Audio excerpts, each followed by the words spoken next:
Welcome back to the Foxfire Dispatch. I'm your host, Liz Purvis, and today we are talking to somebody who embodies what it means to really step up for your community. Our guest today is Sydnie Hutchinson. She's a proud North Carolinian, a paralegal, and drumroll, a candidate for the North Carolina House of Representatives in District 108, which is in Gaston County and maybe more. I'm sure she's going to tell me. Sydnie's path to politics did not start in a campaign office. It started in a courtroom. With an associate's degree in paralegal studies, she spent over a decade working in the law, from personal injury to family law to workers' compensation, and she's seen firsthand how policy touches people's lives long before a lot of folks realize that it's policy at all. And somewhere along the way, she decided that enough was enough, and if laws were hurting her clients and her neighbors and her hometown, then maybe it was time to help rewrite them. And so today, Sydnie's running on a platform that centers what's too often ignored in Raleigh: affordable housing, strong public schools, accessible childcare, economic growth that includes everyone, and healthcare that people can actually afford. Sydnie is a young Democrat. She serves as the second vice chair of the Gaston County Democratic Party, the vice president of the Gaston County Young Democrats. She's the Western Regional VP of the Young Democrats North Carolina caucus and is an active member of the Democratic Women's Group. We are going to talk a little about what it takes to run for state office from the ground up, what it means to fight for your community when the odds are real long, and how organizing in places like Gaston County can change the entire political map in North Carolina. So grab a coffee or maybe something stronger and settle in. This is the Foxfire Dispatch. Sydnie, thank you so much for joining me today. Thanks for having me, Liz. I'm super excited to be here. Yeah. I know we're recording this on a holiday weekend. How has your holiday weekend hmm been? Have you had good food, good fellowship? Yes, I took a week off of work, which is very unusual for me to take a whole week off in a row. So it has just been a very relaxing week. I spent some time out in the mountains, went out to Macon County, did some Young Democrats work, slash, hung out with my fiance, dual trip. Did a lot of cooking, hung out with my family. So it's just been a really good, relaxing week. And like I feel a little more energized to go back into my work week tomorrow slash campaigning again. So I'm ready to go. How was your Thanksgiving? Yeah, it was good. We did family stuff for me yesterday. hmm And my 4-year-old niece is getting a puppy for Christmas, and so that was the talk of the evening. Aw. Was whether the puppy for Christmas was going to get to materialize earlier because the puppy is ready now, or whether the puppy would be waiting until Christmas. So to These are be all fair questions. to be determined. We'll see how her parents what they end up deciding. Um, Right. but so that was entertaining, and yeah, we ate good food. I'm sure it was also probably really nice to have this week off, considering that tomorrow is when filing opens, and you've got news. Yes. Yes, I have news. I'm gonna do it again. I ran for North Carolina House in 2024. Ran against a 14-year incumbent, Representative John Torbett. Yay. But there were a lot of reasons why I stepped up to do it. But I'm excited to do it again, even if, the odds are stacked against me again. I figure why not? Gotta give them hell and give people a choice. So I know 108 is mostly Gaston Mhm. County. Is it anything It is all else? It is Gaston all County. Gaston It's County. all Gaston County. So the fun thing, little known fact about Gaston, because we love to talk about gerrymandering. I'm passionate about gerrymandering. Gaston County is very gerrymandered, especially when it comes to our state house races. So you have Gastonia, which is kind of that heart, democratic, very populated city in the county. Your state house races, there's 3 seats. They all divide in the center of Gastonia and then spread Mm. out to the rural parts of the county. So the convergence is District 108, 109, and 110. 110 goes partially into Gaston and Cleveland County, all the way up into Shelby, because again, this makes sense. These maps make total sense. Um, so basically the way that they drew our state house maps in Gaston County was very strategically to protect John Torbett's seat, if we're being completely honest. If you look at the numbers and the district outline, it's protect him. But yeah, so that's why I'm running. He knows me. We actually live in the same small town together. We both live in Stanley. So I saw him recently down at a festival, and he asked me if I was running again, and I said, John, I'm thinking on it. I'm not sure yet. Yeah, I was gonna run again. I just wanted to give him. I want him to sweat it a little bit, like.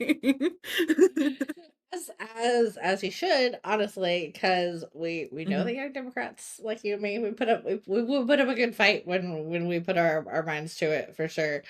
Uh, 100%. and it sounds like with that split of those three districts in Gaston, they've just essentially like taken the urban vote the Mhm. urbanist kind of vote of Gaston and split it. Exactly. We should really, I think, if you look at the demographics and the data, it should be a one Democrat state house representative to two Republicans, if we're being like completely honest. Granted, Gastonia can go a multitude of ways, but typically it's a pretty blue Democrat city, in the past. Mhm. But not so much in the last couple of years, but we're making gains there and we're turning things around. So organizing. Mhm. Yeah, yeah. Mhm. So yeah, so talk to me a little bit about that. Mhm. What was the obviously you decided to run again this year, but last two Mhm. years ago was your first time running for office. What Yes. what moment or issue like pushed you into S- making that happen? s- So what's crazy is, so I was at that time, so this was back in December of 2023, because that's when you have to decide, if you're going to run for office the next year, because you have to file. You have like a 2-week period in December for the races in the following year. So basically I was the third vice chair of the Gaston County Democratic Party. I had really kind of just, I moved out to Gaston County. I bought my house out here in 22, 21, 21. Can't even remember. I bought my house out here. I love where I live. I live in a small town of roughly 4,000 people. My stepdad's family is actually from the county, so even though I wasn't born and raised in this county, I've implanted my roots here. I've grown up around here. So it's definitely home to me at this point, but I had been trying to find somebody to run against Representative Torbett, basically from November all the way up until that last day of filing. And I got a phone call from my good friend with the Young Democrats, Dorian Palmer. At the time, he was the president of the Young Democrats in North Carolina. He calls me, and I think I had about 2 hours left to file before the deadline ended. And he goes, Sydnie, if you do not go and file to run, he's going to run uncontested. And I sat here and I was like, that I can't let that happen. Like everything in me is, we fight. You get two people to choose from. People have a choice. You battle it out and they make that choice at the ballot box. I don't agree with people just, hey, here you go. Here's the office. You get it automatically. Like that's just not right in my mind. So next thing I know, I'm down there filing to run for office, and I literally got in my car after the fact, and I was kind of sitting there and it's like, what the hell did I just like, I don't even, what am I doing? Honestly, was like my first thought. And then I was like, you know what? This is important to people. Like, people deserve to have a choice. Hmm. I want to see better in my community. I always saw myself as the person in the background, like doing the organizing work and like helping the candidate. I never saw myself as the candidate out there. But really, like, once I started doing it and I dived into it, I mean, it's hard work. Like, I'm not gonna lie to anybody. It's hard work, but the rewarding side of it is probably the most rewarding experience of my life. Getting to be in my community, getting to speak to people that don't ever get spoken to. And inspiring, what I have found is it did inspire people, other women candidates this year in the municipals locally, to run for office. They were like, well, you did it, so why can't I do it? And I was like, exactly. Oh my gosh, yes, okay. Even though I lost, I did something. Like that was the goal, was to have conversations and inspire other people to do something. Even if it's just a small step of stepping up to run for something, putting yourself out there, knowing the odds are stacked against you, but you get to have a conversation with your neighbors. And I think that that's where it all starts. Yeah. Also, I Hmm. mean, practically the first year you're running having been a presidential election year with that kind of turnout and that kind of like got to pound the pavement, got to Hmm. canvas. I wonder if in some ways like that will help set you up really positively for the midterm year, which is like still a high turnout, but it's not a Oh yeah. presidential, you know, Right. So like having had to work and build the infrastructure in the really big year, I hope will like redound Hmm. really positively for you guys. Oh, I think so as well, and I think it is a testament to organizing power, especially in you get it in Granville County. Gaston's very, I think we have kind of a, you're a little more rural than I think we are, but we have a similar kind of makeup, and we don't get a lot of attention. It's all about that volunteer base out here and motivating somebody to be like, hey, what's that one thing you want fixed in your community that's driving you crazy, and how can you join with us to get that one thing fixed done? And then what tends to happen is I get them focused on the one thing, and then they're like, oh wait a minute, there's 10 other things I didn't know that was happening that I need to fix too. And I'm like, great, let's keep going. So then it's just like that momentum of building year after year after year after year.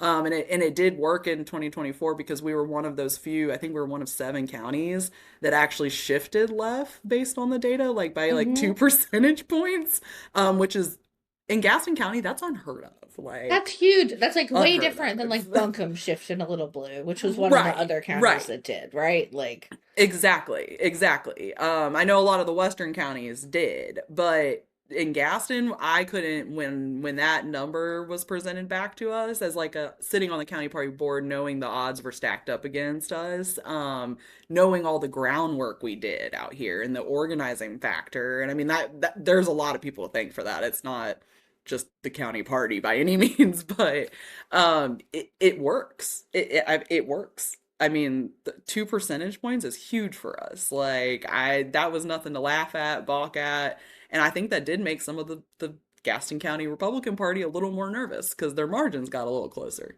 And same with the municipal elections. We did really well this year in the municipal elections, but I also, again, having quality candidates makes a big difference as well. Having good people that care about their communities, I mean, and know what's going on and live that life that can speak to it, I think makes a hell of a lot of a difference as well, too. yeah, because a quality candidate is all of Hmm. those things, right? Like being in the community and Right. caring about the community, and also like a quality candidate's like somebody who's willing to do the work of running the wearing out their own Yeah. shoes and making the phone calls and doing the fundraising work Hmm. that everybody hates. And Oh, it's hard. It's awful. Like, and that's where I always, especially when I go into it's kind of funny now being a former candidate slash still candidate, because I almost feel like I never stopped campaigning in a way at the end of 24. It's kind of like I took a little break, and then it's been everything since then has been kind of building up to that. But having that name recognition, and it's opened a lot of doors to me just to even do even more community outreach. Like I'm heavily involved hanging out in my local elementary school. We have 900 unhoused kids in Gaston County. Um, yeah, that's a lot. That's a Mhm. significant number. And so if it's something where I can take a kid to a book fair and buy him a book, I met somebody in the community, a teacher out at the polls one day, and building those connections, because to me that's what it's all about, is helping one person or helping somebody get something done, or a kid needs some socks, like I can go buy a kid some socks, like who do I need to contact to have those resources to put it all together. But Mhm. again, all of that comes back to local politics in a way as well. Like, I mean, everything is local. Yeah, the thing that you just said about, Hmm. uh, of the community support aspect, it makes me think of there's a woman who's running in Illinois, Kat Abugazela, for Congress. Yes. Hmm. And like she has been like, we have wide latitude for what we can spend money on. So Hmm. why don't we help people? Why don't we do the Exactly. book bag drive for the kids who need book bags and things for the school year, Hmm. and we'll do a car wash and it'll support this or organization or Right. direct mutual aid practice. And I Hmm. am so fascinated with like the possibilities of like thinking creatively with that, because I Hmm. feel like people need to see that You can't just politics walk can the give you, something you good can't to just their talk the talk, you got to walk it. You got to walk the walk, as they say. yeah. So, and I think that is part, and I think because again, especially in certain campaigns, and I don't know a lot about the one in Illinois or what her odds are. I think in Illinois she might have a little bit of better odds than maybe some of us that are gerrymandered down here. But I don't know a lot about her race, but I do think some of the say you have that money, I can't win this race I may be running in, and I'm getting close to the end. So something I did last year, or that because I had a set amount of money that I wasn't going to spend on anything. I didn't think I could do much other than what I had already done as far as that ground game, getting people out to vote. So I did me and one of the other candidates got together and we did a community dance with the candidates, where basically we fed people. Hmm. We took our money, we danced with some kids, fed their parents, fed the community. It wasn't really about earning their vote per se, but it was just like, I have this money, I can go buy 500 to 1,000 hot dogs and feed people. Uh, so, and it was a great success. And then we ended up donating the leftover foods to one of the churches that does the food banks, so that they could continue to keep feeding people. Hmm. To me, that's what Hmm. makes it, that's my community. That's my service heart speaking right there. Like, I know most candidates would probably be like, you could have spent that on text messages or whatever. And I'm like, yeah, but the kid needed I'd rather give a kid a hot dog or feed him or give him a backpack or whatever, than send a text message. So I know that doesn't make me the best candidate, but that's just how I feel. I mean, I think there are like diminishing returns on some of the like I think there's a lot that we can do with text, Hmm. with canvassing, with blue ballots, with mailing, with digital, and also I think that there's both like just good community shit to be done by the Right. mutual aid and the helping Hmm. people, and also like maybe it does earn some votes. Like, maybe it does get people Yeah. talking about that candidate who did something they'd never seen a candidate do in their neighborhood before. Like, Right.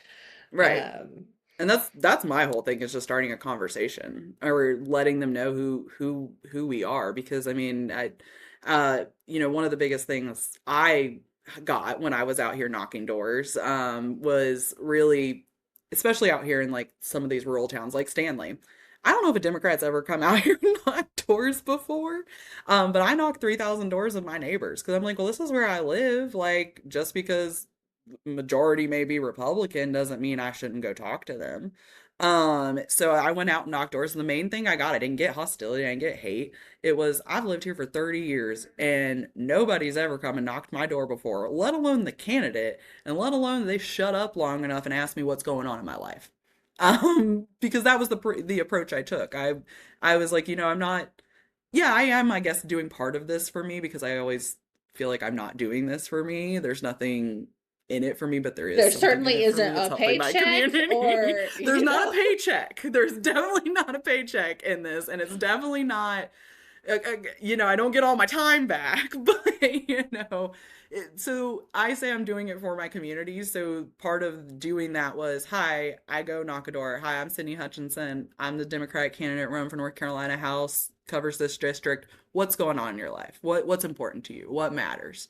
And just shut up and let them lead the conversation. That's how I've always approached running for office, because I felt like that was important. And did that lead to some very interesting conversations? Absolutely. Like, one time I had one man that yelled at me and said, well, what are you going to do to fix the border?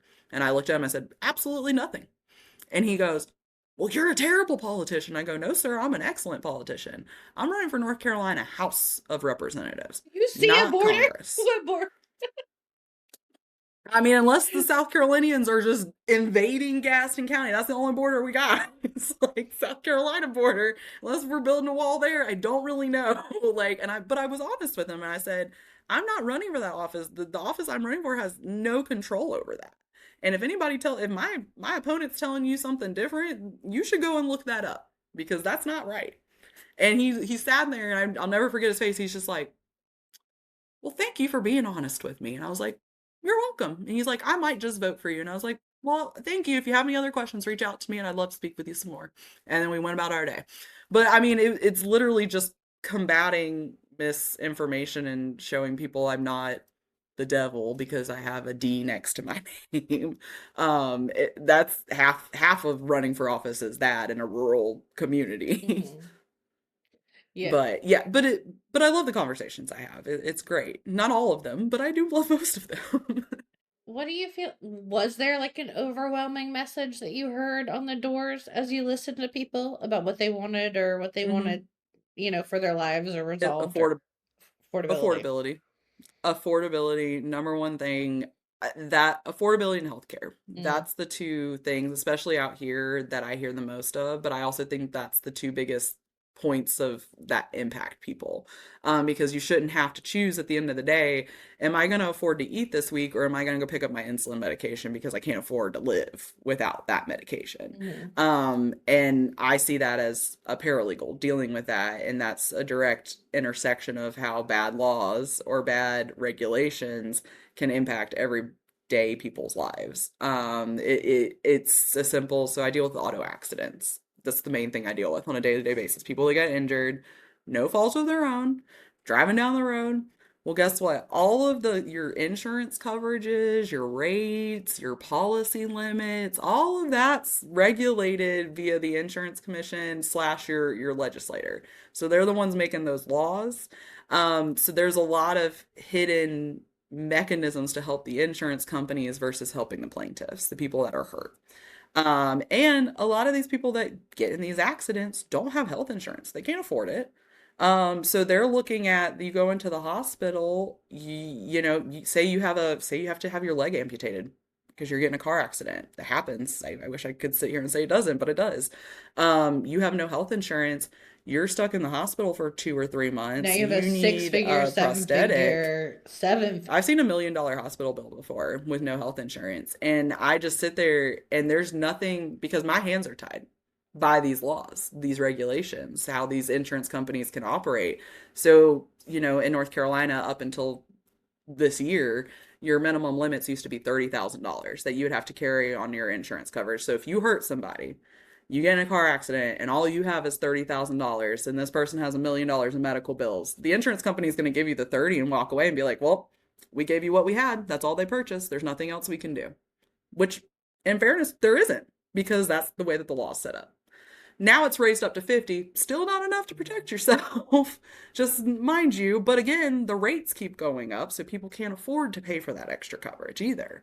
But again, unless you're working in that system, you wouldn't. Is your insurance agent ever really going to sit there and tell you all this stuff? Probably not. If they are, great. Love that. Mine doesn't. I have to tell I'm the crazy person telling my insurance agent what I want. They're like, "What do you do for a living?" And I'm like, "Oh, I'm a paralegal. Sorry, yeah, I know you want to sell me 50,000, but I need 250, like 250,000 in cover. So because I watch what happens to Mm, people, and even if you have health insurance, there's still barriers within having health insurance because they technically get paid back. They can. So if you get a $30,000 settlement, they get paid back. If they've paid out 100,000 towards your medicals, they could take your whole 30 if they wanted to. It doesn't always work like that because that's where attorneys come in and try to negotiate through some of that system for our clients and help them. But again, this is the stuff that impacts day-to-day lives of people, and then in the legal system our hands are tied because of the laws and the codes and the statutes that your legislators are helping create to either benefit themselves or insurance companies or maybe actually help you. Haven't seen that too much of that, but but that's a real life impact of what's happening to people, and that's what inspires me to get involved because I know that with legislation those things can change. People's lives can change. We can help people mhm. versus harming them. But it Yeah. makes it you have to make a lot of tough decisions, but it can be done. Yeah. No, you're absolutely Hmm. right. So it sounds like your work as a paralegal has been a big part of coming to realize like these policies that are written in our state capital Hmm. affect folks' lives immensely. Yes, absolutely. Um Let's like pivot a little bit and talk about Hmm. what was growing up in North Carolina like for you? Like how did that shape you? And I know you said so your Hmm. people some of your people are from Gaston. Where around North Yes. Carolina? What's So, your story? my overall story. So, I'm 33 years old, just so we can clear up. I'm young.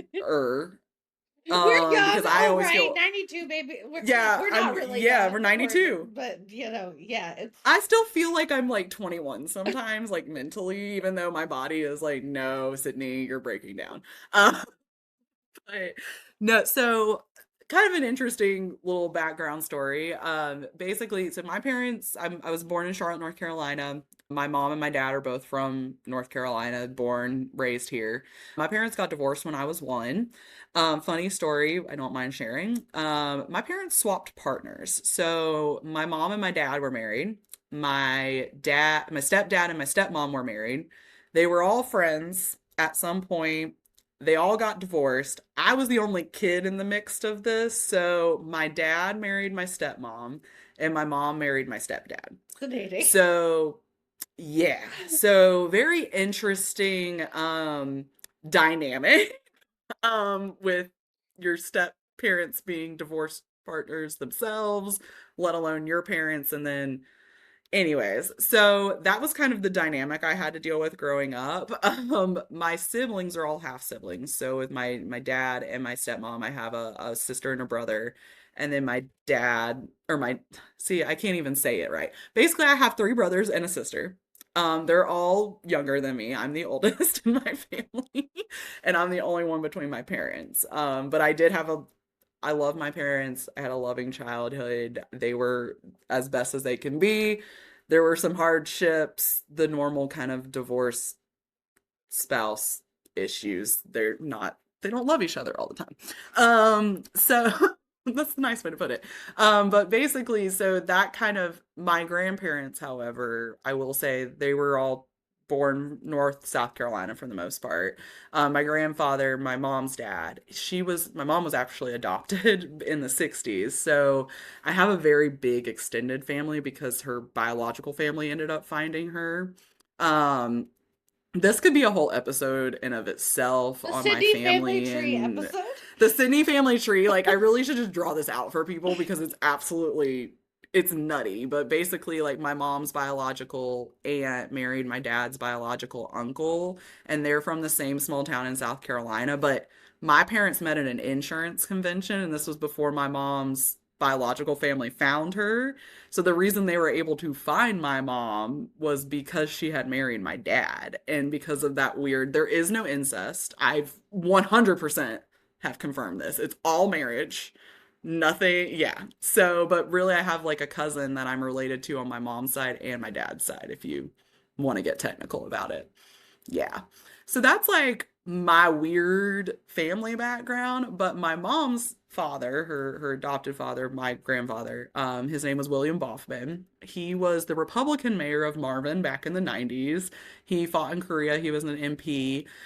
He was very much the person that instilled in me kind of the political bug a little bit and the community service and helping others and putting, you put your country before yourself sometimes. He was the kind of guy, he went outside every morning, raised his American flag on the flagpole, brought it down every evening, folded it like that. That's who he was. The nicest guy you could ever meet. I don't know how I ended up as a Democrat, but I did. But I think a lot of that comes from my family and that Southern root that we have here because it's even we disagree with each other. My grandfather always used to say to me, because me and him would have debates. Like he was the Fox News. He's no longer with us. I think I'm so glad he passed in 2019 because I don't know what he would have done Are during you January running? 6th. Oh no. Okay, January. Well, I don't. Oh, if I was running for office, he would have. I think he would be in his wheelchair out here knocking every single door. He would have been with me. Like I felt him with me every step of the way. Even though he used to always say to me, "Even though you're a Democrat, Sydney, I still love you." And I would be like, "Even though you're a Republican, Daddy Bill, I still love you too." You know. So he was very much the old school, the John McCain kind of types. And Mm. actually, the first person I ever voted for was John McCain when I lived in Arizona. So my parents got divorced. I lived in Greenville, South Carolina for about 7 years. My stepdad ended up getting transferred out to Phoenix, Arizona when I was a teenager. So right before I went into high school. So I had the choice of either moving to Charlotte with my dad or moving out to Phoenix with my mom. So I chose to go to Phoenix with my mom because I had always lived with my mom. And that was eye-opening. I was a girl that had never left the South before. I had an accent. I was thrown into the desert, let alone being a one, you're a teenager moving. So that adds its own complications. And then never left the South before in my life. So I didn't know I had an accent. I didn't know that I didn't even know what the desert looked like. And I'll just never forget when we got off the plane in Phoenix. And my mom and my stepdad, they're trying so hard to sell us on all of this. And I walk out the airport, it's hot. It's everything's just brown, like just brown. And I'm like, they brought me to hell. They have literally brought me to hell. Like that's and I was just like, wow, this can't and I think I was on my period at that time too. So I think it was just like a multitude of just it was absolutely awful. But once you get used to it took a year or so of figuring out how the desert works and how the West Coast was completely different than the East Coast and basically kind of transforming my accent to where I didn't have it anymore because I did certain words, things, phrases just relentlessly picked on about it. And again, it's out there they call it junior high. They don't have middle schools, they have junior high schools. So that was another thing. So the small time I did in the junior high school, it was a little bit of a misery because I was like, get me out of here. Let me just go to the high school and see if this will be any better. And I was also in one of the richest school districts in Arizona too. I got my family is not rich. I got thrown into that. So it was also dealing with kids that had wealth when you didn't. And it was just a total culture shock. But I mean, I lived out there for 7 years. I went to high school out there. I graduated from high school. I started college out there. And then I eventually decided to move to Indiana. I met a boy and did the long distance thing and then decided I was going to move there. So I moved to Indianapolis, of all the places in the world. So then I got the Midwest experience for 5 years, but I graduated from college up there. I started my paralegal degree. I met probably some of the most amazing people in Indiana, some of my best friends. I met my fiance, who I love. And after 5 years, I was like, yeah, I'm ready to go home. I want to live in North Carolina now. I'm done being away from my family, and my mom and my stepdad and my two brothers still live out in Arizona, but everybody else is in North or South Carolina. So that's where I was like, okay, let's go home. So in 2018, moved back home. We lived out in Matthews. My family's kind of from Matthews, Union County area. And then when we were going to buy our house, couldn't afford to live in Mecklenburg County, I can tell you that much. And we were even struggling because we were looking into because Rock Hill, which is in South Carolina, we're right here on the border. So a lot of people that work in Charlotte live in Rock Hill, so it's nothing. And the taxes are cheaper, like just so we're clear.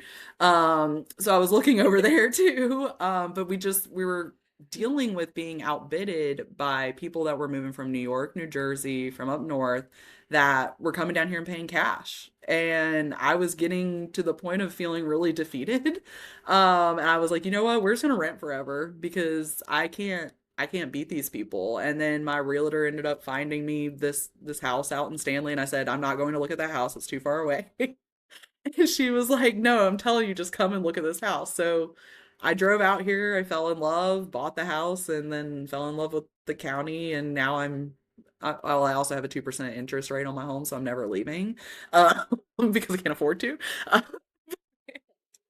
So, but besides the point, that's kind of my background. So I don't have any kids. I have four cats. They're my children. And then I have Jeremy, who's my fiance. So we've made our home right here in little old Stanley, North Carolina, and I'm never leaving North Carolina, so I can tell you that much. I mean, sometimes you have to, You have to leave and Hmm. try something else, whether it's because you're a kid and life takes Hmm. you that way, or for other reasons, like following a boy somewhere to Right. like spend some time elsewhere to find out, like, yeah, like I want to come back home. I think because we are very much the same, the Mhm. same age, the same generation. Right. I feel like Anderson has talked about even the message of, if you want to make something of yourself, you've got to leave Yeah. this place to come. And I Hmm. think about that a lot when I think about stories like yours or mine, and like that, the way that we have heard Been that message right. We shouldn't have messed to. up that that is the Right. case. Yeah. Right. We shouldn't. Yeah. And I mean, I will say, like, I learned a lot. I think I learned a lot about our country because I've lived in the South where I'm from. I've lived on the West Coast and then I lived in the Midwest. And it gave me kind of a unique perspective on how a landlocked state like Indiana is completely different than North Carolina, and North Carolina is completely different than Arizona, but the people are what actually bring us all together for the most part. And so like I will say it's been a good, like, as far as life and growth and learning to do things on your own or for yourself, but I also am very much the firm believer that you shouldn't have to leave where you're from to Hmm. go and do all these things. You should be able to do it right in your own backyard and not feel that pressure. But no, we've always felt that if you want to make something of yourself, you gotta leave, you gotta get out of here, you gotta go do it yourself, you gotta do this, that independence to do it. But then I'm like, but then we all want to come home at the end of the day. Like, we want to get back to where we're from. So I'm like, why do we leave? I know. Left and went to Los Angeles right Hmm. after, like, a week after I graduated from NC State in grad Hmm. school, and like part of it was I wanted to make good money in, Right. a comms field, and it felt like I had to find somewhere else to go and make that money, and Hmm. could not find that kind of good job that paid above Right. $35,000 a year. Oh yeah, Like, no. Oh, I get it. I served and bartended. That was my main source of income throughout college. I worked for mm, Carrabba's for years. I worked in an Irish sports bar. That was my first job in high school, was an Irish sports bar. I was a hostess. So, and then I became a server and then worked my way. So like service industry, but I feel like a lot of us do the service industry jobs to even after we graduate from college so that we can continue to keep just surviving, even though, like, my mhm. friend, she works for the Indiana Department of Natural Resources, so she's got a good paying job with the state, doesn't pay enough for her to live on, so she still serves in bartends on the weekends to make money to pay her bills. And I'm like, again, still crazy that she's got a master's degree, has a good Nobody job. should have to, like, I have to figure out how to work You're 60 right. hours a week to make Right. ends meet. That, Exactly. or 55. Like, if you're Hmm.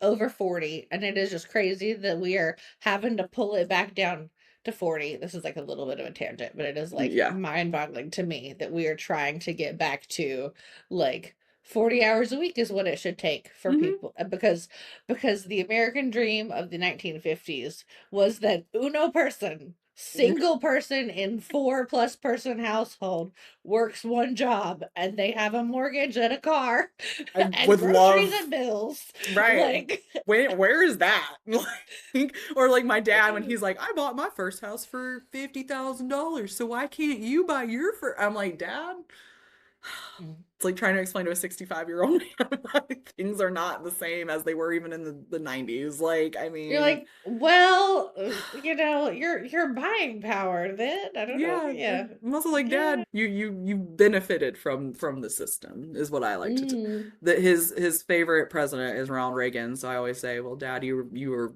benefited from the Ronald Reagan system 100%, unlike your kids, but it's okay. It trickled down to you, but then it Oh stopped. yes, it stopped, just Like, dead, cut, stop. oh God. I'm gonna pull us back a little bit to Yeah. the conversation around, like, Hmm. community and Gaston. And I know that your campaign was about building a stronger community from the ground up. So, Hmm. like, what's that look like in practice for you? So I like to use the analogy of a pothole. And this is the most relevant analogy to me because it took me 9 months to get this pothole fixed on my road. So, basically, building it from the ground up is okay, we've got a pothole in the road. We all, as neighbors, doesn't matter what party affiliation you're from, Democrat, Republican, whatever, we all want the pothole in the road fixed because I don't want to blow my tires. And I don't want somebody to trip and fall in it when they're walking to the elementary school down the street. Like we just want the pothole, we want the damn pothole fixed. So when government, I'm sitting here messaging North Carolina Department of Transportation. I'm sitting here asking the town of Stanley because it is a town maintained road. So that was my first stop. But then the town's telling me, oh no, it's the county's problem. Then I go to the county, and then the county's like, oh no, it's the town's problem. And then the town is then like, oh no, it's North Carolina. Okay. I don't care whose problem it is. I pay taxes. We all pay taxes. We want the damn pothole fixed. So what do? I go knock on all my neighbors' doors. Hey, Bob, you want the pothole fixed out here? Hey, Sue, you want the pothole fixed? Hey, Mandy, let's get the pothole fixed. Then we all collectively get together, and guess what? With enough people's voices and community and power, the pothole manages to get fixed because everybody stops pointing fingers at each other because now we've gotten so many people involved. It doesn't matter your party affiliation. We got the pothole fixed, and then it spurns into, well, wait a minute, what about this other thing we want? Why haven't we gotten the gazebo fixed in town? Or why isn't there a sidewalk in town? And you just start building the community. So that's where I call it building it from the ground up, because it's literally just a matter of getting something so simple fixed that we can all come together and collaborate on and then build from there. So something that I did in my campaign in 2024 is there's a lot of corruption in Gaston County and in these small towns. So I went to my Republican neighbors that I knew, had a conversation with them, and I said, hey, why don't you invite your other neighbors that probably don't agree with me, probably don't even know who the hell I am, had ever heard my name. They probably don't even know who Representative Torbett is either. Can you invite them into your home and let's just sit down and talk? And so that's what happened. Republicans, Democrats, unaffiliateds, we all got together. We sat down. We all talked to each other. And the funny thing is, when we all sat down and talked to each other, we actually agreed more than we disagreed. Now, how we got to the solution, that's where more of that, disagreement came about. But we all agreed that we needed a solution to the problem. So we ended up creating in Stanley, it's called Stanley Forward. So it's Democrats, Republicans, unaffiliated, all working together to make community change in our town and put pressure on our leaders or on our government officials to get shit done. And I think it's literally just as simple as that. Is everything's local. We have a problem. Let's get together. Let's come up with a solution. Let's talk about it. Let's humanize each other and then get it done. And that's what people want. That's it. They want authenticity and they want solutions to the problems. And is every solution going to work? Probably not. We're going to fail on some of those solutions, but at least we're working together as a community and talking to each other and getting shit done. Because I think that's the main thing. So that's when I mean building it from the ground up, because it's just having conversations and rallying around something that we can all rally around. And if it's fixing the damn pothole in the road, great. Let's fix the damn pothole. And we got it fixed. It took 9 months, but we got the pothole fixed once I got all my neighbors involved. So it's little things like that can spark that change, and it prompts the conversations to then continue kind of further escalating it up that level. And another conversation I have is gerrymandering. That's something so easy to have. I'm a crazy person. I carry around maps in my, I have laminated maps. They're like a little handhold, little piece of paper. It's North Carolina's congressional map. It's then North Carolina State House map. And then it's the map of the town of Stanley. And Jerry, so I can show people this is what's happening. Did you go get these from your county BOE? And then yes, you did? Mm-hmm. Oh, the Register of Deeds knows me. He knows me. I can call the Register of Deeds and he'll have to print me out a giant map too. I can do that too, Mr. Jonathan Fletcher. We're the same age.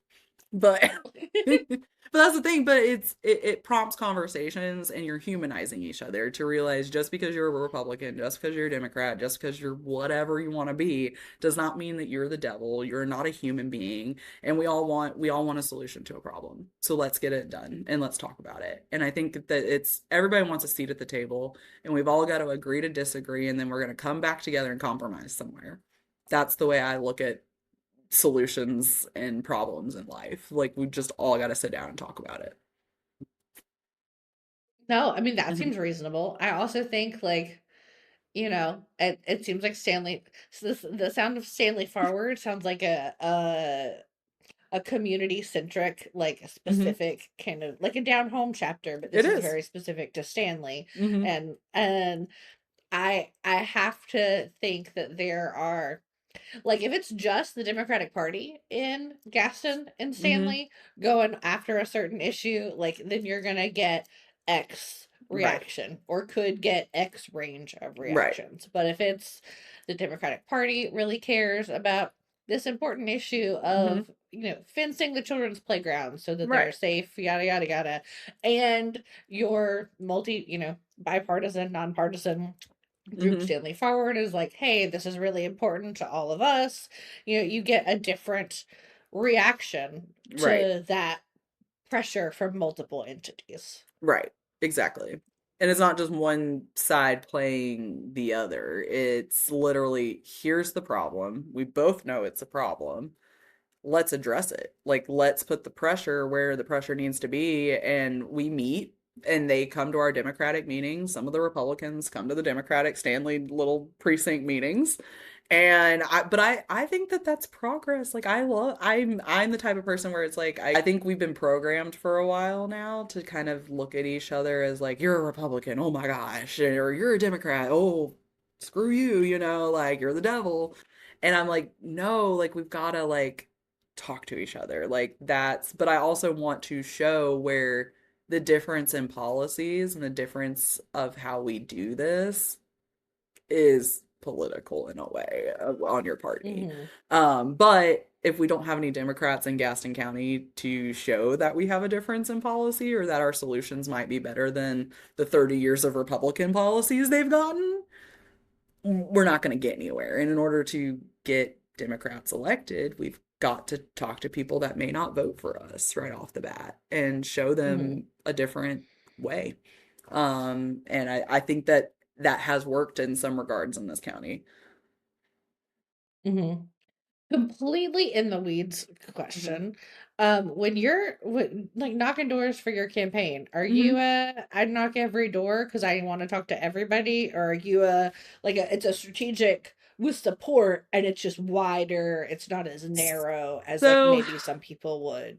last time around, I was not being as strategic. I was so also when you're running for a seat that is gerrymandered, it's a red line seat. You don't get a lot of help. You don't get a lot of like other than your friends, your family, your county party, the people in your community, that's your main source of help. So like I'm a terrible I ran my last state house campaign on like 4 grand. So I called my campaign balling on a budget. So like I was doing a lot of my own stuff. Like I made my own buttons to save money so I could spend more money on signs. Or I had somebody use a Cricut machine to make me some t-shirts. For me and like the volunteers that I knew were gonna go out and knock the doors. But I leaned heavily on the coordinated campaign that comes in. They hire these people through Harris. They come in to your county. They do that, finding the volunteers, making some of those phone calls, getting the canvases set up, doing a phone bank. Because I didn't have that the structure like a big campaign would. I was my campaign manager. I was my everything. The Hmm. only person I had was a treasurer, and she did that for free. Thank bless her. So you're literally like you're looking for that support anywhere you can get it. So it's hard to run and do that targeting, but I did try my best with a coordinated campaign to make sure that they were open. Like, obviously, I'm not going to go knock a hardcore Trump supporter's door. I don't, I don't have a problem having a conversation with them. Like, absolutely, I will do it any day of the week. But if it's not going to be productive to the amount of time that I have, because again, I work full time. I'm working 8 to 5, so I have to prioritize and be kind of strategic in those doors I'm knocking or the people I'm targeting. So I really was hitting that unaffiliated vote very hard. So maybe not necessarily people that supported the Democrats and not necessarily people that are like way to the right, way to the left. It's those middle of the road people that maybe I can convince. Maybe they'll go vote for only me as a Democrat. They may vote Republican everywhere else. That's fine, but I got their vote. I had a conversation with them, and maybe if I were to get elected, maybe a policy or something, just listening to them will get them to change their view on Democratic Party policies. So it's a multitude of things. So it's not so much it was how I was targeting. So like a lot of my district was rural. I can't go knock all Mm-hmm. these doors out here. So instead of I also again because I'm very big on the community aspect, there were volunteers that don't like to knock doors, that don't like to make phone calls, that don't want to send a text message. They're various things, but they're willing to help me. So what do? I did a postcard campaign. I sent out 3,000 postcards to the rural areas where I could not knock their doors. I targeted that way based on people that didn't show up to vote. Those were the people I targeted. Maybe Mm-hmm. they showed up in the 2020 election, but they haven't showed up in any other election since then. Or they showed up for the municipal, but didn't show up for a midterm. So, and I targeted young people. I put my face on it. I can show you. I have a little. This is basically what it looked like. And Okay. I put my three affordability healthcare and public education as my talking points, and I had people write a little note on the back as to why they would support me or why they think I'm a good candidate, and then I mailed them out to everybody. I did spend a little bit of money doing that, but I felt like that helped reach people that I couldn't make a direct connection to. Now I have some different ideas this time around as to what I'm going to target, and now that I have more of I guess I've jumped fully into the pool and I know what I'm doing a little bit better now. So I'm gonna have some different targets, and especially since it's not a presidential year, that's gonna go a different way because my threshold's not as high as that vote that vote win percentage.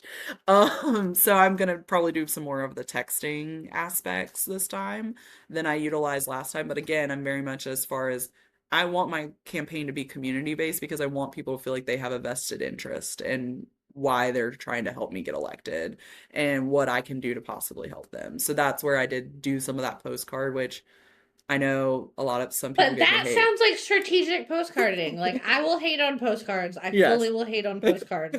But that sounds strategic. And then you're like, again, these are volunteers who you're not taking them away from doing something else that's more Right. effective. They will not do those more effective things. Hmm. You're giving them people to reach who you can't reach through the canvassing. We know phone Hmm. banking is having like diminishing returns, yada yada, Right.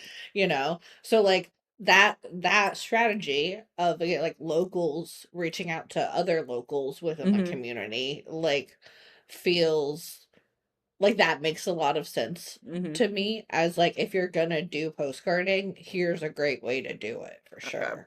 Well, thank you. I appreciate that because everybody kind of hated on me, but I'm also very much and I don't know if this is still the millennial in me, like that generational gap, because I still really like when I get like a handwritten message on something in the mail. Like it's like, oh, so even though I know that it's probably a form letter and they're just writing them all out or whatever, I'm like, somebody still took the time to write my name out. This is like, hey, Sydnie, election day is on whatever day, or hey, Sydnie, thank you for running for office this year. I don't know. To Hmm. me, that, and maybe that's the Southerner in me too. Like, I like that personal touch of being like, oh, okay, Sydnie had somebody write these out for her that actually cared and took some time because it's not, you can ask all my family members, they were despising me by the end of writing postcards, but because my family were the ones that I was like, hey, I need these finished. But Could you please do another 50 today? 50 Thank you so today. much. Can you get 1,000 done? Like just out of curiosity, like.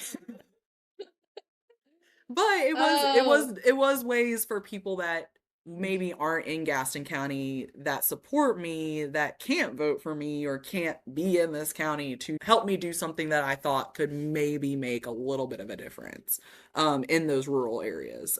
Because I knew, let's be clear, Representative Torbett did not send out any flyers. He wasn't sending out any postcards. I didn't even face him in a forum. It really kind of irritated me. I was really excited about it, but it's fine.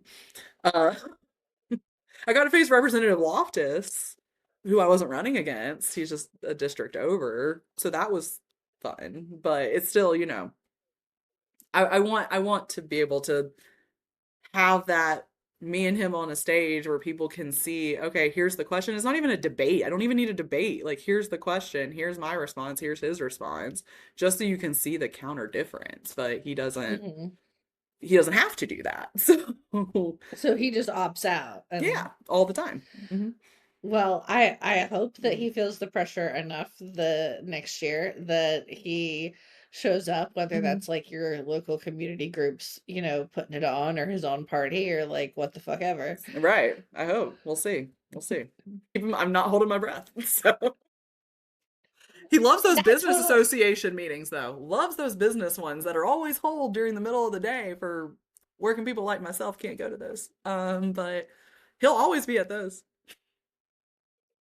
and what that says about his Exactly. time and ability is, there. This is a tiny tangent before I ask you my next question. You're So fine. in um our Creedmoor mayor, who was a conservative unaffiliated that we just ousted in Granville and put a Democrat in that mayoral seat, this guy, like 2 months before the election, posts on Facebook basically like looking for his flowers and gold stars because he goes to 2 meetings a week to benefit Creedmoor and the Creedmoor community.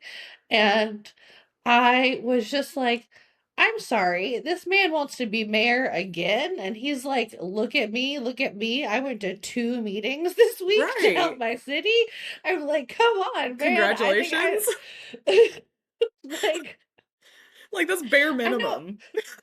I'm like, I think I know a number of volunteers who appear at more meetings and participate than the That's honest. That's the yeah. honest truth, though. Like, I'm especially on these boards and stuff. I feel like I see them more. Not only are they sitting on the board, but then they're at every town council meeting, they're at every community meeting, and I'm like, where's the people we elected? Like, where are these people? Yeah, and I just Dalton, George, and Boone has also made the point about like the different Hmm. meetings that are all like during the day and the way Yeah, that like really disenfranchises working people participating in it politics, because ticks how do me you off. hold down your full-time job that isn't willing to give you flex, like a Right. bunch of us are lucky and are able to flex a lot of things, but Hmm. so many people are not, No, and especially like if you're an hourly employee. Like I am an hourly employee. So if I'm like I have to either make up the time, I have to take my own PTO time, or I don't get paid. mhm. So or I'm not off. So it's infuriating to me and I have brought it up to the Gas and Business Association and their whoever schedules these meetings. I said it's you're disenfranchised. One, you're also disenfranchising small business owners that the fact that they are having to either if they're able to take that time away Like they from have their to shop close. right Yeah. and you're like I get like okay I get we don't want to hold meetings at like 7 o'clock every night like I understand all that but it's once a month like you can't do this meeting or it's like quarterly and you're gonna hold a whole all day meeting from like 8 a.m. till like 3 p.m. or like they did a candidate thing recently where they held it in the on a Friday afternoon from like 10 a.m. to 3 p.m. and I'm like who can go to that who goes to that like if I was a candidate this cycle and I'm working, I would not be able to go to that. Like I just would not be able Mhm. to leave my job, go over there, and then somehow manage to be able to get back to my job. Like I can't do that. So it's just but anyway, sorry, side tangent. It's infuriating to me that these business associations do this because you're not really helping businesses or working class people, but whatever. And you're right, Hmm. and these are things we need. These are things we need to fix. These are things that Right. have like easy solutions available to us, Hmm. and very like the like relationship. If he wanted to, he would.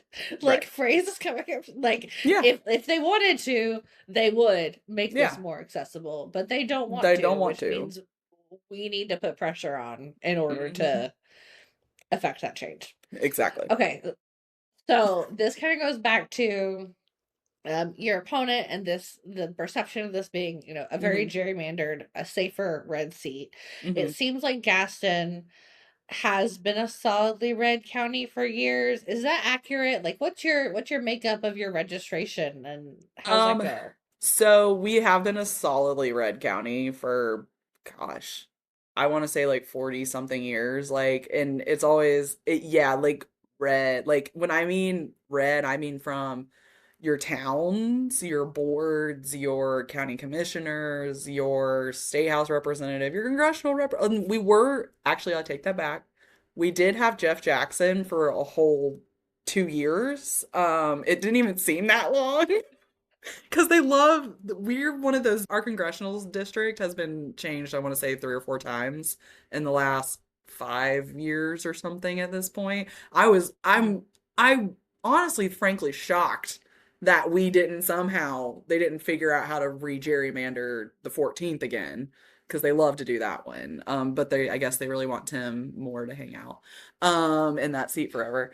Uh, but so, I mean, yes, we are a solidly pretty red county, and a lot of the people from the North Carolina GOP that you may have heard of. I happen to be Michael Watley is from Gaston County. He's a Gastonia resident. Joy. You also Jonathan, John Torbett, Donnie Loftus, Senator Brad Overcash, Chad And we Brown, who hope they ran. all step on Legos every day. Exactly, exactly. Not to give them any more name recognition already have. But yeah, solidly red county. But I have noticed, I see, because Charlotte's growing out. We're kind of, Gaston County is the last frontier as far as growth from Charlotte. So we're having infrastructure challenges, but with that growth is bringing people out of a bluer county into a red county, which honestly I feel like we're starting to shift purple. Mhm. Because we have the Belmonts, we have Mount Holly, they're right there on the river, so they're literally so connected to Mecklenburg, and that's where all that development's going in. And we have a lower tax rate. So people are able to afford homes in our county where they're not able to do that in Mecklenburg.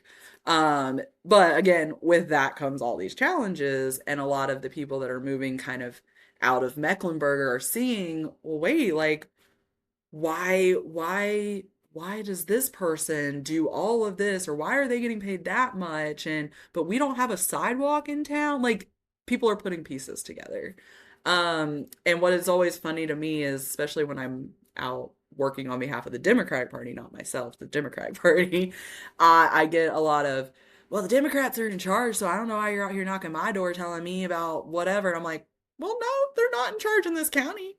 Like, they're not in charge in this town. They're not in charge. Well, it's all your fault. It's all the Democrats' fault. And I'm like, no, it's really not, because you haven't had a Democratic representative for 40 years in your state house. So I don't, so it's again, it's battling against the stigma of what they're hearing versus, but again, this is also where local news comes into play. They don't get a lot of what's actually happening locally. They're Mhm. getting this big national bubble on Fox News.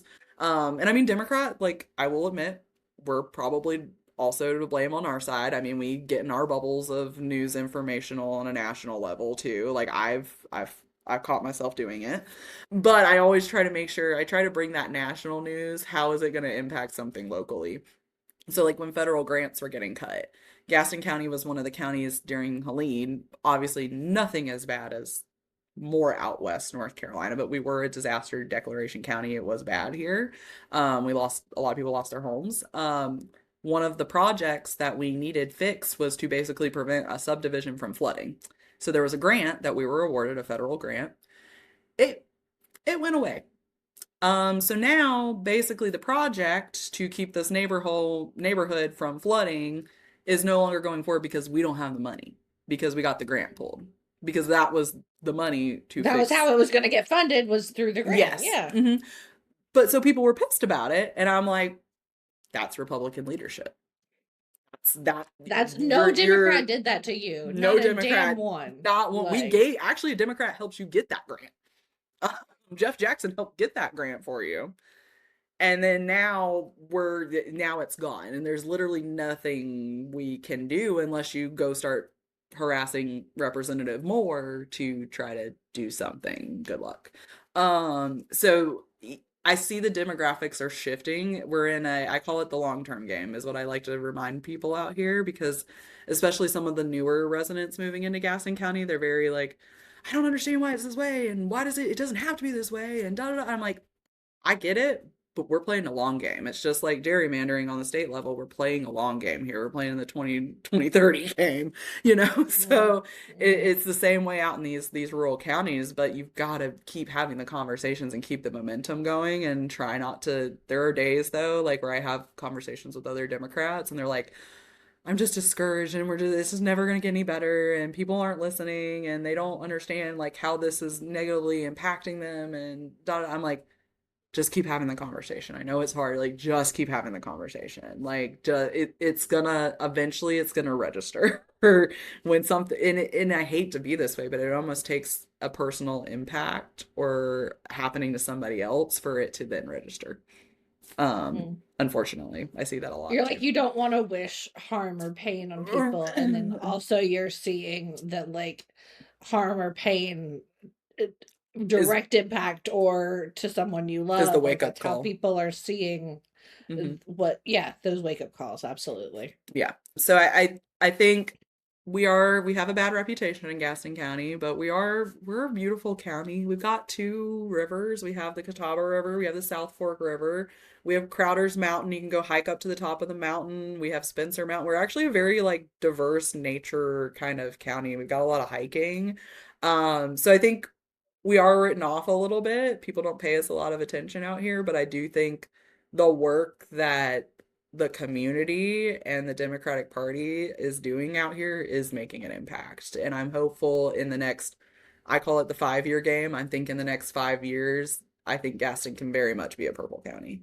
I don't know if we'll ever be a blue county. I would love that. I don't know if we'll ever get there, but I'll take purple. I will take purple. Mhm. Hmm. Okay, so we have covered a lot. You've talked about housing as affordable housing as like a really big priority. Hmm. What's a change you think we can make at the state level that would help that for folks like you and me and so many North Carolinians? Well, I think we have seen some positive changes as far as getting the access for people our age, or people as far as those first time home buyers, and having access to those programs to open that up, because a big part of the problem is having the credit behind you to even be able to afford a loan to get a home. And then even if you get approved for that loan, can you not be house poor? Hmm. Like, you want to still be able to live your life, because that was a big deal when we were buying a house. I was like, I still want to be able to like go on vacation and not be stuck at home all the time. I don't want all my capital being thrown into the house. So I think we can do a better job at those programs on the state level and giving more access to those programs. I also think we can do better as far as putting a cap on corporate rental land owner, corporate ownership of homes. I'm sorry. I just think it's gone too far. And I think that cap can be implemented in certain regions and certain areas. Mecklenburg would be one of those, to give people access to that affordable housing without their rents. I mean, Jeff Jackson recently won a big suit against Greystar, who's one of the biggest property. You can go look that up for yourself. A bunch of attorney generals won against them for their rate increase practices and using AI and the sketch about all of that. So I think having an attorney general that actually fights for the people makes a big difference in some of the affordable housing cost fight. But I also think we need to cut a lot of the red tape that comes with building housing. I'm very much of the I am that the abundance agenda kind of thing. I do think we can cut red tape, get houses built, but keep it affordable at the same time. And I think there's ways to do that on the state level, and a lot of that comes down to regulations as far as what the states can do. But I also think it comes down to having the legal system being able to fight some of these corporate landlords, and take them on for the shady practices that they've been. Because I mean, why are you renting? I'm sorry, a 1 bedroom apartment in a 1 bath, couple, maybe 1,000 square feet, should not cost you $3,000. Like, I'm just sorry, it shouldn't. How can you ever get ahead? You're just putting all your money into rent.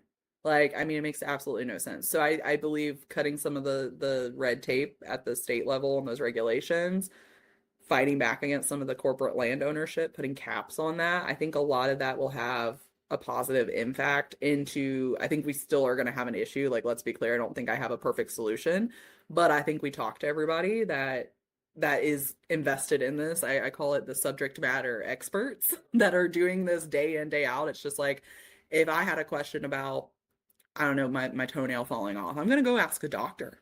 I'm not gonna go ask the politician about writing a law on my toenail falling off. So talking to those people to create the solutions so that everybody can have an affordable home, can live their lives. I just believe in everybody having dignity. And I'm trying to I was trying to come up with a better word for it, but I believe we can do better. There's ways to do better. There's ways to regulate it, and there's ways to fight back against what's going on and to give everybody an opportunity. Really giving everybody an opportunity. That's the best way to phrase it. Everybody should have an opportunity in this economy. I And think both of us growing up were sold an idea of an America as the land of opportunity. And I think what we have seen in adulthood has been the way that window of opportunity is shrinking, how it's available for those with the right variety of privileges that stack up in the mhm, right ways, but like for those who are right, more marginalized, for those who have less access, that window, the being able to right. afford it is Get like ahead. threading, the getting the camel through the eye of the needle, like kind of Mm-hmm. situation for Mm-hmm. folks. And it just, You yeah. you don't feel like you have a future. Like, what it's as a young person, and I mean, and I don't want to just primarily phrasing around young people because I feel like affordability is a problem. Doesn't matter what generation you're from, at this particular day and age. But if you look at Democratic Party policies, Democrats are the real fiscal conservatives. Like, I don't know why we've let them take that name from us, because if you look at the data, you look at history, we're the ones that fix economies. We're the ones that make it better for people. We're the ones that support working class people. Typically, what happens is a Republican will come in, you have a Republican president, economy goes to shit, Democrat comes in and fixes it. So, and even that goes even on your local levels, the investments in social programs, the investments towards healthcare, those are all, you can make investments and still be a fiscal conservative, but actually help the people you're representing and the people that are paying into that system. It's taxpayers' money. It should be going back to taxpayers to help them. The end. It shouldn't be lining corporate pockets or whatever. And I know I totally got off a little bit on a tangent there, but I'm very passionate No, about I'm that. into that. I'm into that. I Um, think that as a like messaging strategy, I'm a Democrat mhm, and we are the real physical conservatives, and here's how. Like, we are. interesting Hmm. tack to take with a lot of people who probably need to hear it, have Oh, not people stare considered at me it. like yeah. People, when I say that, they look at me and they're like, what do you mean? Wait, a Democrat as a fiscal conservative? And I'm like, yeah, we are, though. Like, we legitimately are. Like, if you look at, I could sit here and print out all the data for you and go over all the numbers with you. But in history, if you look at the economy under a Democratic president or a Democratic, you know, I almost said regime, and that is totally not what I'm going for here. Regimes are the other guys. Democratic As a, leadership, right, right, leadership. Let me rephrase myself. Leadership. That's what you're getting, is that fiscal conservatism, because we're spending the money in the correct ways that are actually helping the taxpayers, and we're fixing the damage that has come before us through policies that are not helping everyday tax-paying citizens. So I think Democrats should own that, as we're fiscal conservatives Well, because we one are. one might argue that it is far more fiscally conservative to support the soybean farmers of America than to send $40 billion to Argentina.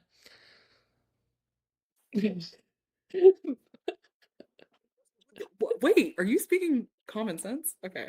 Sorry. Um, oh God, I love talking to you. Sorry, I forgot what that was like sometimes. What's a lesson that you have learned from organizing locally that you really want, like, our state party leadership to understand? I think what I would like, and I do think our state party leadership, what I will say is the youth in our state party leadership brings me hope and joy, because I think it is a matter of like the millennials and the Gen Zs, we're the largest voting population. We should be the ones that are controlling our destiny. And I also believe that on a political party level as well. Because I really think rural organizing just matters. And I am so thankful, so thankful for the training aspect, the investment that our state party has put into training the organizing operations on the ground, because that's all free training, if we're being honest. Like, they don't have to Mhm. do that. A lot of state parties don't offer that. And that has been instrumental in me getting people who are coming into this that are like, Sydney, what the hell are you talking about, going to knock somebody's door and you want me to say what? And I'm like, hold on, let me show you how to do Mhm. this.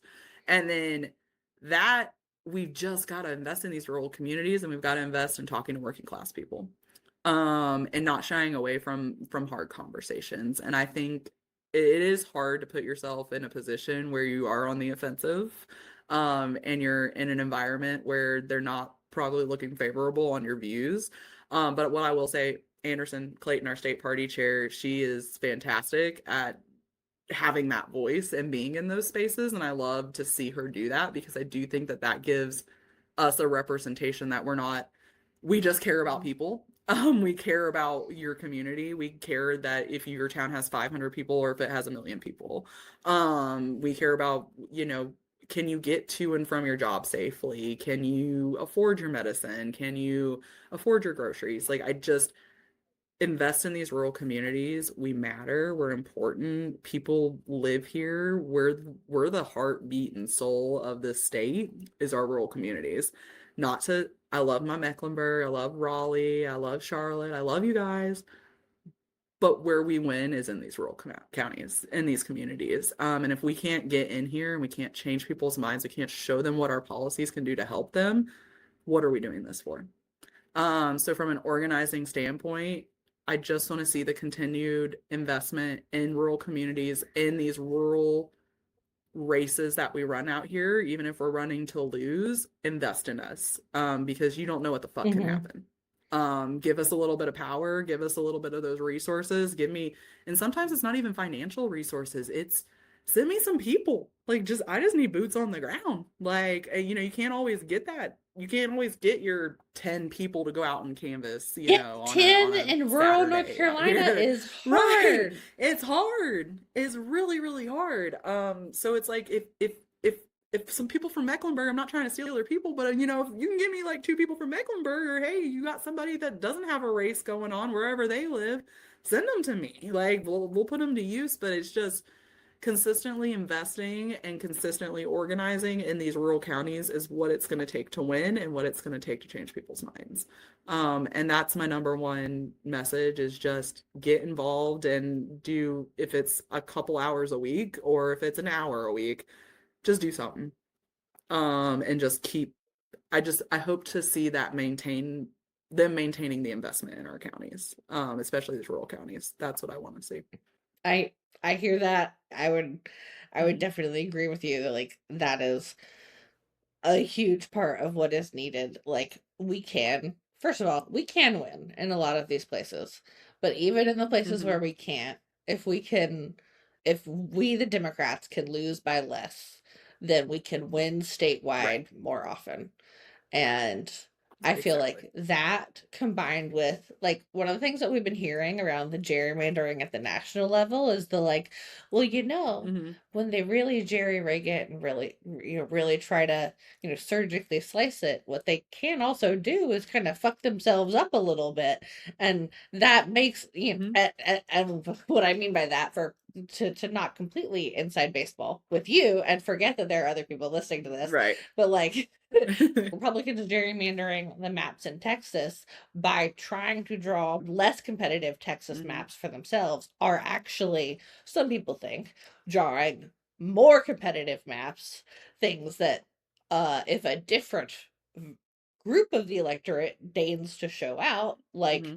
then it shifts the calculus. And that makes me think about our very gerrymandered North Carolina General Assembly maps Hmm. in North Carolina and how, like, yes, they are very gerrymandered, but if we can juice the turnout, if we can really turn out a significant section of the Hmm. electorate, then like then those gerrymanders won't matter so much.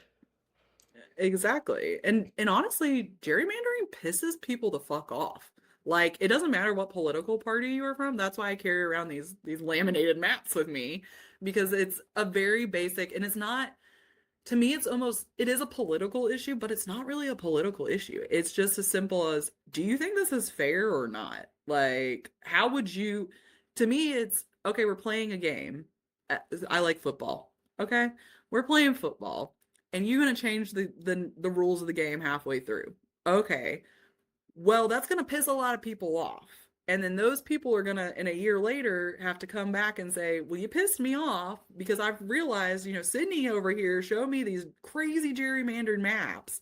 And I may not vote for any other Democrat, but I'm going to vote for Sydney because she showed me these crazy gerrymandered maps. Or, maybe I am going to vote straight Democrat because they're not the ones playing the Mm-hmm. game. They're not the ones rigging the rules Mm-hmm. right now. So I think it does it prompts conversations and it does kind of open people's minds up to say that's just not right. Like that's regardless of political party, don't you just want a fair shot at who represents you and being able to choose them versus them being chosen for you? I think it's pretty cut and dry. Yeah, no, it absolutely Mm-hmm. is. Um, Campaigning is obviously pretty exhausting. Do you have any like Mm-hmm. rituals that keep you sane in the middle of it? Oh, it's hard sometimes.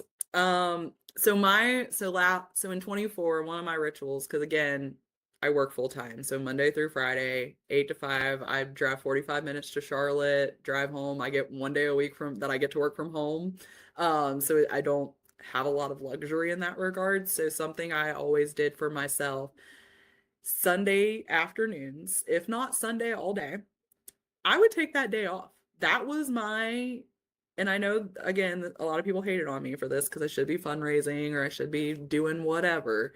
But for my own mental sanity, I had to do that. Like, I had to be like, I am going to sit on my couch today and I'm going to rot in my couch because I have worked my ass off all week between my regular job and campaigning. And also the other thing I will say is making sure you create that time for yourself but also lean on your friends and family and like I can't tell you how many cry therapy sessions I would have with people. I mean there's pictures of me under a desk at our campaign headquarters like 2 days before the election, like with a laptop, hiding under the desk, making phone calls, just trying to get people out to like vote. But I was like, and they would come in, they'd be like, Sydney, are you okay? And I'm like, I'm just exhausted, and under this desk is just really nice because people seem to leave me alone. Like I can get things done. But, the people that are in the trenches with you are the people that are going to understand. They're going to be the people. Just make sure you have people to talk to, have a support system. Don't lose 90 pounds like I did. I lost 90 pounds because I was just running and going all the time and I would forget to eat. So have somebody there that will give you a granola bar. You are the second Hand you, candidate I who know has it's a been beep. like, get somebody to feed you. Remember that you're gonna need to eat. Literally. my coordinated campaign, his name is Reed Bruning. I love that man to death. He just worked on Spam Burger's campaign. Go Reed. I'm hoping I can get him back to work on Cooper, but anyways, he literally would look at me. I'd walk into our headquarters and he'd be like, "Have you eaten today?" And I'd be like, "I don't know." And he's like, "I'm ordering you food right now." And he would just like, food would just show up, or he would throw something at me. He was constantly like, "Sydnie, you're gonna wear yourself down if you do not eat. Like you maintain your life. Like just don't lose your mind." And also have a very good psychiatrist on standby. Good advice. Definitely some good advice. Um, You know. One more advice question before we go to the fun little like this or that rapid fire Mhm. bit. What's your message for young North Carolinians who like care about politics but don't see themselves running for office yet? Even if so a candidate once said, the first candidate I ever really like worked on his campaign for, he said to me, he's like, because I asked him, I was like, well, when will you know when to run for office? Like, when's the time to do it? Like, how will you do it? Like, how do you plan it all out? Like, I asked him a million questions, and he goes, Sydnie, you're never going to be prepared to run for office. He's like, you just kind of jump in, you get your feet wet, and then you just take off and go for it. And he's like, and it'll take one little thing. He's like, mine was them not picking up the trash in Ranlo, so then I ran for Ranlo town commissioner, and I became Ranlo town commissioner. And so really what I'll say is like, don't feel like, even if you don't have the resources or you feel like you don't have the time, that you can't do it. You can. It again will not lie to you, it's hard as hell, but don't give up hope. And also, even if you don't want to be the person like me that's out here running their mouth all the time, somebody like me could use your help. Mhm. And that, again, it could be making a fundraising call, give you a list, or going and knocking your neighbor's door, or texting your friend and be like, "Hey, have you heard of Sydnie Hutchinson? She's running for North Carolina House. Do you even know what North Carolina House is?" Just have that conversation. And again, even if you don't want to run for office, get involved. Like, get involved with the Young Democrats in North Carolina. Like, I mean, me and Liz, that's how I met Liz. And so, I mean, it's an amazing organization, and it's, you get in a room with a bunch of other young people that are roughly your same age. You all kind of have that same thought process. Now, we have different ways of going about getting there, probably, and we're not always going to agree, but it's great to sit down and have that conversation, have that sense of community, to be like, okay, well, there's thousands of other young people that give a shit about their communities, that are out here working, that are out here organizing, that are out here doing, even if it's supporting a candidate, to just make a small difference. So that's where I'm like, you got an hour, go join your local Young Dems chapter, go to your county party meeting, show up to your local precinct meeting. If you don't know where to get that information, go to the state party's website. Listen, just reach out to me. I will give you that info. I will find somebody to give you that information. I'm great at that. I, just take that little bit of time, and just don't think that, even if you don't see yourself in the community, or that the community is invested in you, that you can't make a difference, because you can. Even if it's a small difference, like I said, of meeting that school teacher that then opened that opportunity for me to take the kid to the book fair, a 9-year-old kid, and I bought them a book and I made their day. That probably wouldn't have happened for them. So, I mean, it's just little things like that, and having people around you, and the sense of community, I think is just, it makes me feel like I'm doing something every day instead of losing my Mhm.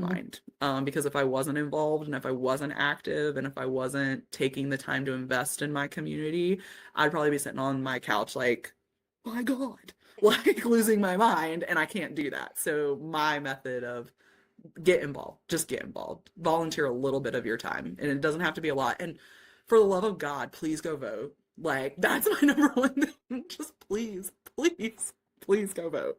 That's all I can say. And take your neighbor to vote too. Yeah, yeah, yeah. Go vote. Make sure you're going and voting, and that's like an automatic no-brainer thing. If you can like triple your vote by making sure Mm-hmm. your neighbor, your friend, your cousin votes, great, awesome. Mm-hmm. And if you need to do more, and hopefully you can, because we all need to do more, Mm-hmm. that like, yeah, can you give an hour? Can you give 2 hours?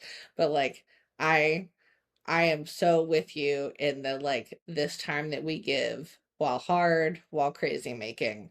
Like I have so much more peace because like this Mhm. outer world, this second Trump presidency, it may be crazy, but like I know I am doing what I really believe is the most effective thing to like push up against it and Right. like put some good in to this broken world that we found ourselves in. Exactly.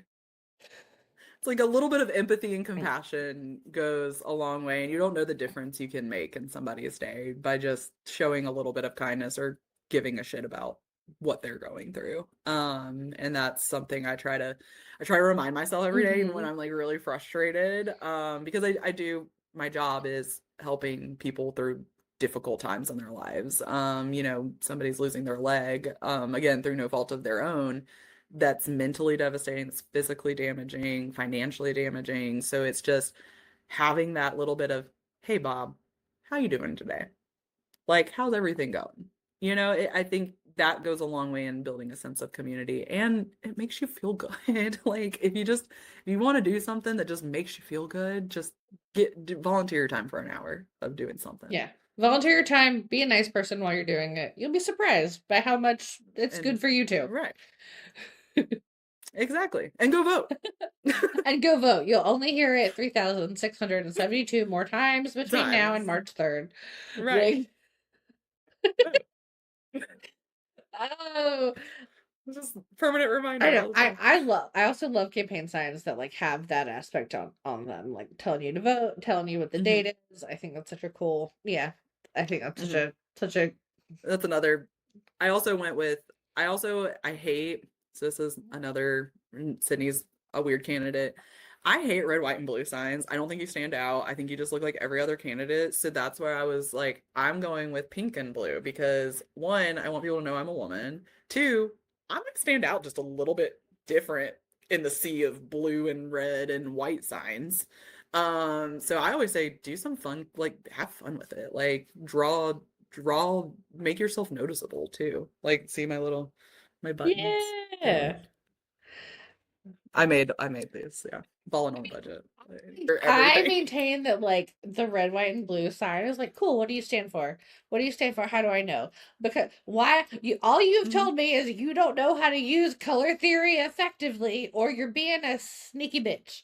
Like, don't be a sneaky Right. bitch. Just stand where you're gonna Right. stand. You're like, I'm in blue and Hmm. pink. I got blue because I'm a Democrat. I got Yep. pink because I'm a woman. There we go. Like, Yep. Easy enough, and it stands out, and it doesn't get lost in the sea of everything. So, and hey, this time around, if I raise enough money, I'm gonna put my face on my signs too. Just so everybody knows who they're getting here. It's yeah. insane. Yeah, no. I think this is a good time for us to transition to our Hmm. little rapid fire, like lightning round, no overthinking.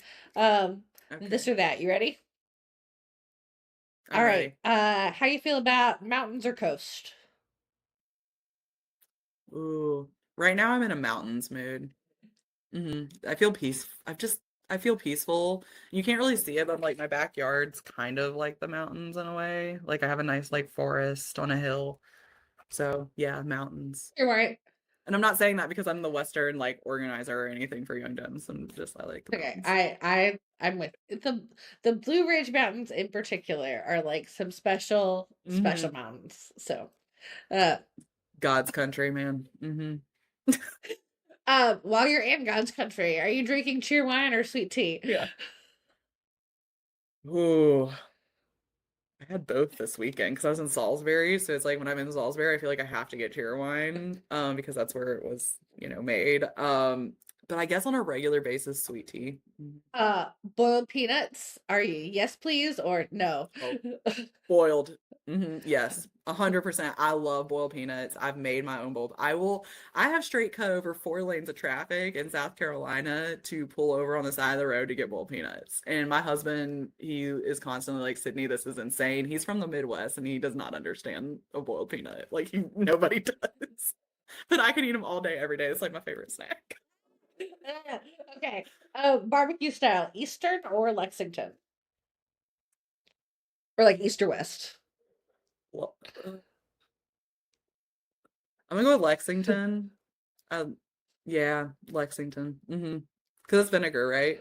Is vinegar what Lexington? Or is that I tomato? So I think that like east is vinegar and like west is like Vinegar. a tomatoey, but maybe I'm really like showing. I like I vinegar. agree. I also like vinegar. I like vinegar. Have I lived in the state too long that I'm like, wait a minute, which style? Are we all not vinegar now? Like, I know in South Carolina it's mustard, and that's no go for me. But Yeah, vinegar with a little bit of extra barbecue sauce on there. I maintain. mm-hmm, mm-hmm. Yes. Would you rather be in a North Carolina fall or a North Carolina spring? North Carolina fall. There's just something special about it. I like the leaves changing. Small town. I do like flowers blooming too. I know, but Both. I'm such a me. But I like both. Okay, so would you go to a small town festival or a farmer's market on a Saturday? Farmers market in the morning and small town festival in the afternoon. That's normally. I feel like you're gonna give me a both and for this one too. Door knocking at 90-degree heat or phone banking for 3 hours. Oh, phone banking for 3 hours. I no 90-degree heat and door knock. I've been there. That's when you don't even know. You feel like you jumped in a pool because you just soak it. You're like, Like I yeah, can't I be would much any rather. wetter than I currently am.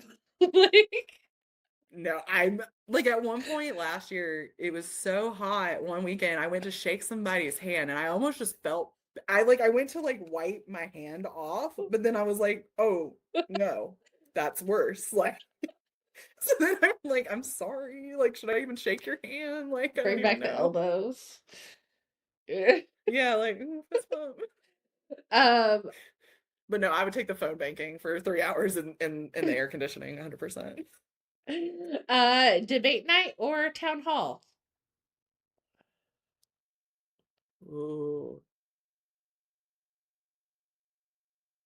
With the town hall. I like a good town hall because I like getting questions from kind of the Mm-hmm. crowd versus just kind of the structure of a debate. That's just my own Mm-hmm. personal. Okay. There's more community involvement. I like more of the community interaction, which I know some people don't because it can go left field at any minute, but I kind of like that. So, You're like, it could go left field. You could, it could be people who want to talk to you about federal things, even though your General Assembly really didn't things, raise. yeah, it could go a lot of different ways, but at least the community gets to ask their questions because that's something I always am like frustrated with at like town council meetings because they always do like the cat, sorry. Uh that's Freya, she's looking outside. Um but yeah, so I always will say I see I already lost my train of thought because the cat. See, this is Yeah, why it's great see, though. I'm like okay, If we're lucky, I'll get like 15 seconds of that's cat Freya. content just for I Instagram. know. Uh, so if you have to talk to an undecided or an I don't vote person, which one are you talking to? I don't vote. Mm. Uh, Hmm. Those are more fun for me. I can hear that. I can hear that. Because I would rather convince them to go vote than to just sit out. Hmm. So Would you rather talk like childcare policy or healthcare policy? healthcare, just because I have more experiment experience dealing with the healthcare system in my job. Makes sense. And my sister's a nurse. I come from a lot of nurses, Okay, so cool. Yeah, my sister's a charge nurse for mhm. Duke. Yeah, mine's at Atrium Health. She works in the neurosurgery unit, so she deals with Ooh. when they come out of surgery. She used they've had a bad car accident, get out of surgery, they would come then to her floor, but she ended up not wanting to do that anymore after somebody's fault.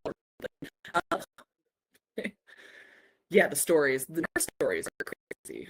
They So, go through a lot. They go through a lot for sure. Okay, just a couple more. well, So, if you were gonna stay in and read or go out and dance, which one would you do? stay in and read. I'm a big Ro- reader.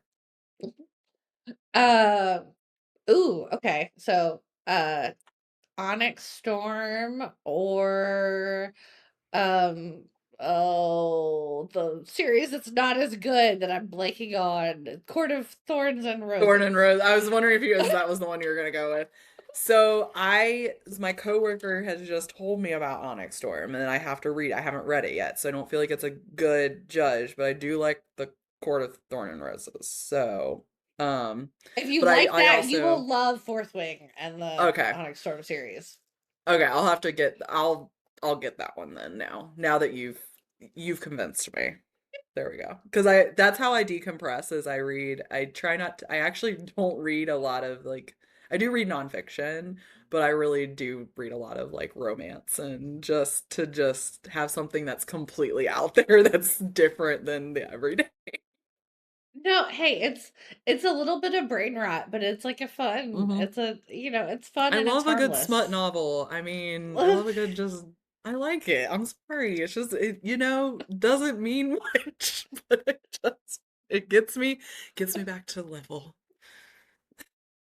Now, if you were going on a road trip, would your playlist have more Tyler Childers or more Taylor Swift? Oh, more Taylor Swift. 100%. Is your perfect day more silence, more crowds? Ooh, that was hard. Probably more crowds. I'm a um, social person. I thrive on social interaction. you're like, yeah, just give it to me. Just throw me in. Seeing people. Just I'm throw me totally in. fine. It's fine. Last one. Big bold dream. Are we fixing the North Carolina General Assembly or the DMV? DMV has not caused me any problems lately, so I'm gonna go with the North Carolina General Assembly. But guess what? The North Carolina General Assembly can help fix the DMV. So it's a really start with problem number one to fix problem number two. That is the trick answer to that question for sure, for sure. It is. Mm-hmm. Um, all right, so let's wrap up real quick with what we can do. We've talked a lot about the stuff that's in Gaston County. So local spotlight this week. Are y'all doing anything in like December or January that you want people to know about to take part in? So right now really is just we're candidate filing times. You have like the next it starts tomorrow.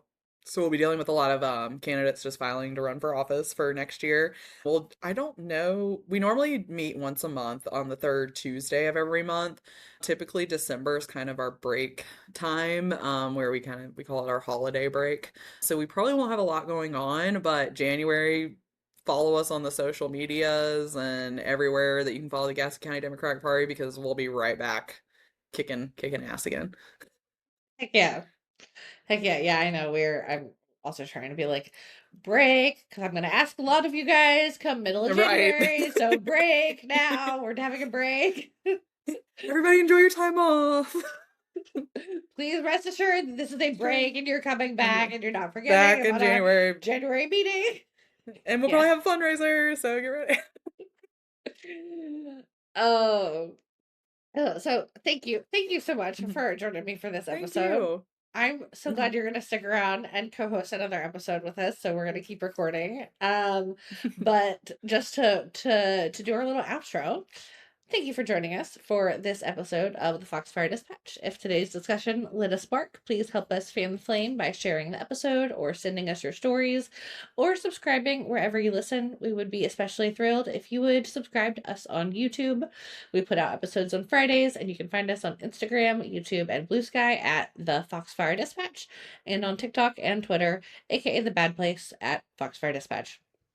Our music is produced by John Fitz, and the show is written and executive produced by me, Liz Purvis. Don't forget, we are who we're waiting for. Until next time, go get in some good trouble.